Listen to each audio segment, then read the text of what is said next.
Bismillah walhamdulillah assalatu wassalamu ala rasulillah amma ba'du. Ayyuhal ikhwan rahimakumullah, ketahuilah hidup ini begitu singkat. Rasulullah sallallahu alaihi wasallam bersabda, a'maru ummati ma baina sittina ila sab'ina wa aqalluhum may yajuzu dalik. Umur umatku, kata Nabi sallallahu alaihi wasallam, antara 60 hingga 70 tahun, dan sedikit orang yang bisa melampaui umur tersebut. Rawahu Ibnu Majah. Kehidupan Nabi sallallahu alaihi wasallam adalah sangat sederhana. Beliau menyatakan hal ini untuk mengingatkan bahwa hidup kita hanya sementara. Dalam hadis Ibnu Abbas radhiyallahu anhuma dikisahkan Umar bin Khattab datang kepada Nabi sallallahu alaihi wasallam yang sedang tidur di atas tikar yang mana membuat bekas pada kulit beliau di bagian sisi. Sontak Umar bin Khattab berkata kepada Nabi, "Wahai Nabi Allah, andaikan engkau menggunakan permadani, tentu lebih baik dari tikar ini." Maka beliau sallallahu alaihi wasallam bersabda, "Apa urusanku terhadap dunia? Permisalan antara aku dengan dunia bagaikan seorang yang berkendaraan menempuh perjalanan di siang hari yang panas terik. Lalu ia mencari teduhnya di bawah pohon beberapa saat di siang hari, kemudian ia beristirahat di sana lalu meninggalkannya." Ketahuilah, hidup kita ini sebentar dan penuh dengan ujian, bisa dengan harta maupun anak. Kadang ujian belum selesai, namun ibarat ujian tertulis, kertas ujian bisa diambil sewaktu-waktu. Metode Al-Quran untuk menjelaskan singkatnya dunia. Yang pertama, Allah menamakan dunia dengan dunia dari kata ad-dunu yang bermakna dekat, dari kata danya yadni yang bermakna hina atau rendah. Yang kedua, Allah sebut dunia dengan al-mata', sesuatu yang digunakan lalu selesai. Allah Subhanahu wa taala berfirman, "Ya qaumi innama hadhil hayatud dunya mata'un wa innal akhirata hiya darul qarar." Wahai kaumku, sesungguhnya kehidupan dunia ini hanyalah kesenangan sementara, dan sungguh akhirat itulah negeri yang kekal. Surat Al-Ghafir ayat 39. Rasulullah sallallahu alaihi wasallam bersabda, "Ad-dunya mata'un wa khairu mata'id dunya al-mar'atu salihah." Sesungguhnya dunia itu adalah perhiasan, dan sebaik-baik perhiasan dunia adalah wanita salihah. Rawahu Muslim. Dan kesenangan dunia itu adalah kesenangan yang menipu. Allah Subhanahu wa taala berfirman, "Kullu nafsin dha'iqatul maut wa innama tuwaffawna ujurakum yawmal qiyamah faman zuhziha 'anil nar wa adkhilal jannata faqad faz wa mal hayatud dunya illa mata'ul ghurur." Setiap yang bernyawa akan merasakan mati, dan hanya pada hari kiamat sajalah diberikan dengan sempurna balasanmu. Barang siapa dijauhkan dari neraka dan dimasukkan ke dalam surga, sungguh dia memperoleh kemenangan. Kehidupan dunia hanyalah kesenangan yang memperdaya. Quran surat Al-Imran ayat 185. Wa fil akhirati adzabun syadid wa maghfiratun minallahi wa ridwan wa mal hayatud dunya illa mata'ul ghurur. Dan di akhirat nanti ada azab yang keras dan ampunan dari Allah serta keridhaannya. Dan kehidupan dunia itu tidak lain hanyalah kesenangan yang palsu. Surat Al-Hadid ayat 20. Yang ketiga, Allah namakan dunia dengan Zahra, sebagaimana firman Allah Subhanahu wa taala, "Wala tamuddanna 'ainaika illa ma matta'na bihi azwajan minhum zahratal hayatid dunya linaftinahum fih wa rizqu rabbika khairu wa abqa." Dan janganlah kamu tujukan kedua matamu kepada apa yang telah kami berikan kepada golongan-golongan dari mereka, sebagaimana bunga kehidupan dunia untuk kami coba mereka dengannya, dan karunia Allah adalah lebih baik dan lebih kekal. Surat Taha ayat 131. Zahra bermakna bunga mawar, yakni bunga mawar kehidupan, dan sifatnya bunga mawar adalah cepat layu. Kenikmatan akhirat mengungguli kenikmatan dunia dari banyak sisi. Jadi wajar bila manusia melihat kenikmatan lalu tertarik, namun jangan diulang-ulang. Yang keempat, Allah menamakan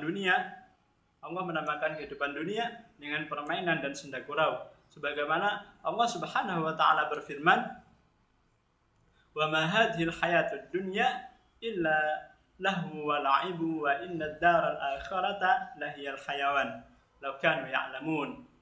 Dan kehidupan dunia ini hanyalah senda gurau dan permainan, dan sesungguhnya negeri akhirat itulah kehidupan yang sebenarnya sekiranya mereka mengetahui.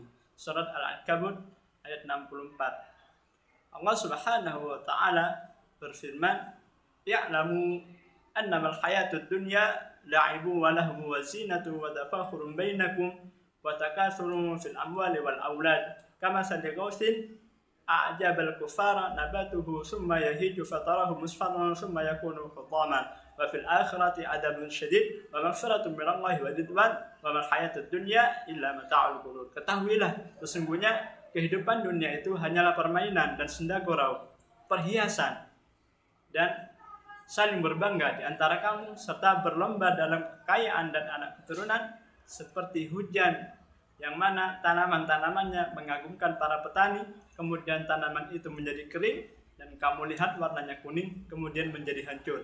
Dan di akhirat nanti ada azab yang keras dan ampunan dari Allah serta keridhaannya.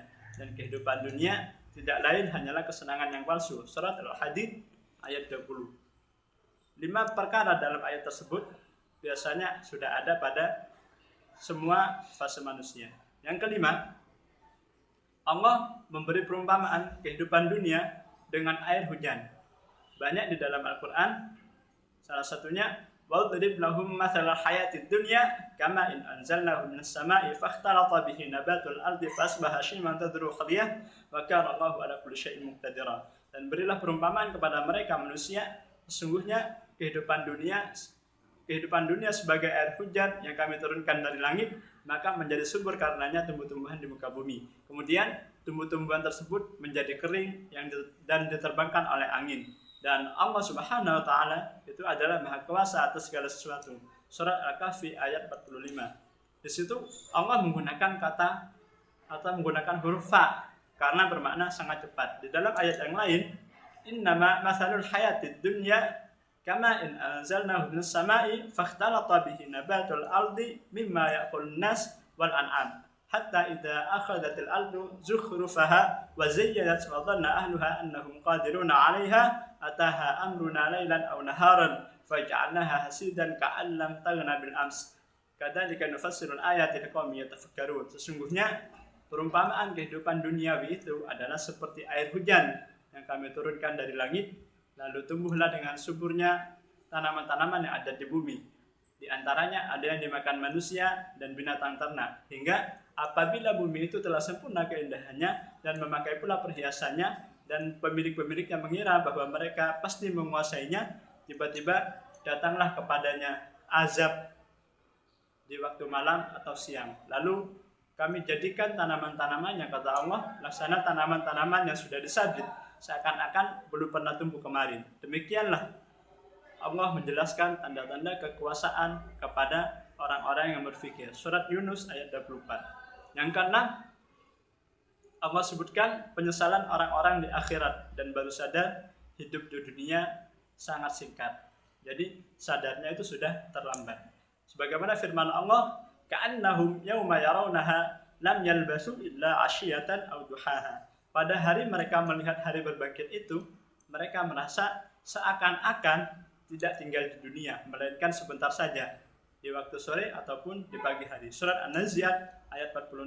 Allah juga menjelaskan, qalu labisna yauman aw ba'dha yaum fas'alil 'adin. Mereka menjawab, kami tinggal di bumi sehari atau setengah hari. Maka tanyakanlah kepada orang-orang yang menghitung. Surat Al-Mu'minun ayat 113. Nah, ketika kita sudah tahu bahwasanya hidup itu sebentar, apa yang harus kita lakukan? Malaikat maut datang pada sebagian para nabi dalam keadaan sehat. Banyak juga orang yang meninggal saat dalam keadaan yang sehat banget. Yang perlu kita lakukan, yang pertama adalah menghargai waktu atau umur. Jadi jangan habiskan waktu di medsos, jangan sibuk dengan urusan orang lain. Orang beriman itu menghargai umur. Kalau bisa paralel, amalkan kebaikan, maka lakukanlah. Targetkan amalan sehari-hari. Misal, target membaca Al-Quran. Hati-hati dengan istijrat harta. Sebagaimana Allah berfirman, Ya ayyuhalladzina amanu la tulhikum amwalakum wala auladakum an dzikrillah wa may yaf'al dzalika fa ulaika humul khasirun. Hai orang-orang yang beriman, janganlah hartamu dan anak-anakmu melalaikan kamu dari mengingat Allah. Barang siapa yang berbuat demikian, maka mereka itulah orang-orang yang merugi. Surat Al-Munafiqun ayat 9. Banyak orang-orang yang nyawanya akan dicabut ingin berbuat baik dengan sedekah. Sebagaimana dikatakan, wa anfiqu mimma razaqnakum min qabli ayyatiya ahadukumul maut fayaqula rabbi laula akhartani ila ajalin qarib fa saddaqa wa akum min salihin. Dan infakkanlah sebagian dari apa yang telah kami berikan kepadamu sebelum kematian datang kepada salah seorang di antara kamu. Lalu dia menyesali, ya Tuhanku, sekiranya engkau berkenan menunda kematianku sedikit waktu lagi, maka aku dapat bersedekah dan aku termasuk orang-orang yang soleh. Surat Al-Munafiqun ayat 10. Maka hisablah diri kita sebelum dihisab oleh Allah Subhanahu wa Ta'ala. Yang kedua yang kita lakukan yakni mudah memaafkan. Firman Allah, "Wa ma khalaqnas samawati wal ard wa ma bainahuma illa bil haqq wa inna sa'ata la'atiyatun fasfahis sabhal jamil." Dan tidaklah kami ciptakan langit dan bumi dan apa yang ada di antara keduanya melainkan dengan benar. Dan sungguh saat kiamat itu pasti akan datang, maka maafkanlah mereka dengan cara yang baik. Surat Al-Hijr ayat 85. Yang ketiga, janganlah kita berperilaku hasad. Jadi, jadilah kita seperti orang asing. Tidak perlu memikirkan hal-hal yang bukan urusan kita. Orang yang hartanya lebih banyak, itu belum tentu lebih baik di akhirat kita. Maka, kita harus qanaah, menghindari hasad. Yang keempat, semangat beramal, jangan ditunda. Kapan terbetik untuk beramal, maka segera beramal. Di antara sebab masuk neraka adalah menunda kebaikan. Jadi, siapkan target kebaikan dalam kehidupan kita. Akhiran, apabila ada salah kata, mohon dimaafkan. Assalamualaikum warahmatullahi wabarakatuh.